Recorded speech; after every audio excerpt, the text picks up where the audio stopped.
buried the Hunter Biden story before the election because they were like, we can't risk having the election thrown to Trump. We'll tell them after the election. And we know for a fact that that's what they did. Of course, you don't follow the You know for a fact that that's what they did. I don't know what they did. I know because you only watch MSNBC. No. I'm conservative in America, and I'm watching CNN just for the straight middle of the road. That's what I hear for 15 minutes. It's great, and then Lonely Scott. It does look, I mean, you see the pattern, it does look like something. It's kind of like this view. It's like it's almost better to have no people, like in this. Bill Maher is in full wrecking ball mode once again. And this time his target is none other than CNN's own Caitlin Collins. Let's just say her appearance on Real Time turned into a total disaster. Maher didn't just challenge her, he obliterated her arguments live on TV. Speech last night ended at 8:09. I guess 11:09 in the East.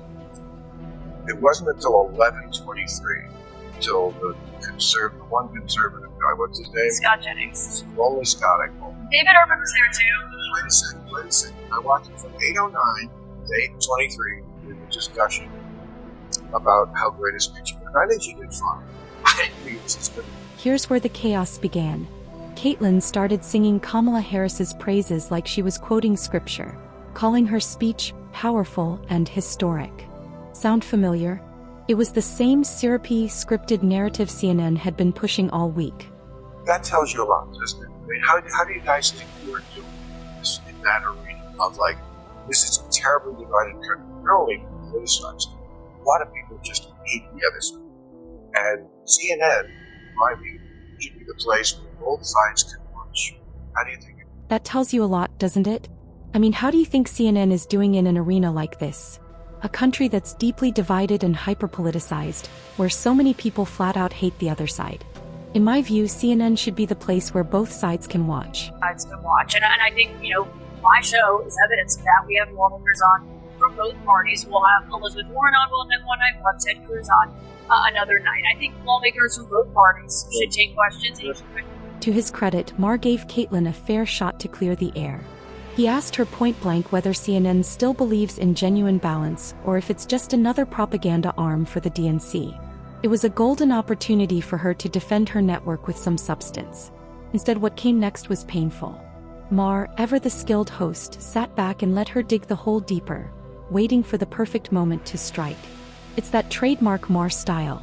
Let the guest expose their own contradictions, then finish them off with one devastating punch of logic. I'm watching CNN just for the straight middle of the road. That's what I hear for 15 minutes. It's great, and then Lonely Scott. It does look, I mean, you see the pattern, it does look like something. It's kind of like this view. It's like it's almost better to have no people, like MSNBC, than that. Brimming with the confidence of someone who's never been challenged outside a CNN panel, Caitlin proudly declared that CNN is completely impartial. She even name-dropped Ted Cruz and Elizabeth Warren as proof of balance, as if tossing two opposing names into a blender somehow creates objectivity. She insisted CNN gives equal time to both sides, but anyone who's watched for 5 minutes knows that's a joke. Maher's reaction said it all, that signature, "Oh really?" grin right before he strikes. Within seconds he shredded her argument, exposing the glaring bias baked into every so-called balanced panel. The audience felt the shift. Caitlin's talking points were collapsing fast. Say it's better to have nobody there that also lament the fact that you don't think the conservative guy, Scott Jennings, who's great, and we have him on my show all the time, spoke up early enough. I think it was a Democratic convention. They turned to Democrats, people like David Axelrod, who ran successful presidential Democratic campaigns first for their analysis of this. And I don't think that you could say that CNN is anything but fair. I mean, look at, we covered President Biden's exit race very closely. Then Maher went for the jugular. He reminded Caitlin that during CNN's coverage of Kamala Harris's rally, conservative panelist Scott Jennings was so outnumbered he could have applied for federal disaster relief. Maher joked that it looked like The View, one conservative surrounded by a firing squad of woke liberals. The comparison hit hard because it was true.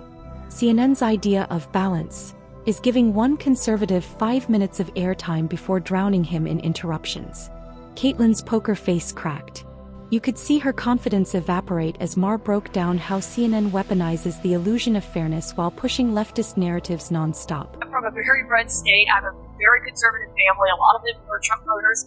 They watch my show every night, and I think they know that they can trust me. That we call on every side, not just whatever leaning our audience may be, and I think that's something that people actually want. Still reeling, Caitlyn tried to recover with a counterattack that landed like a wet napkin.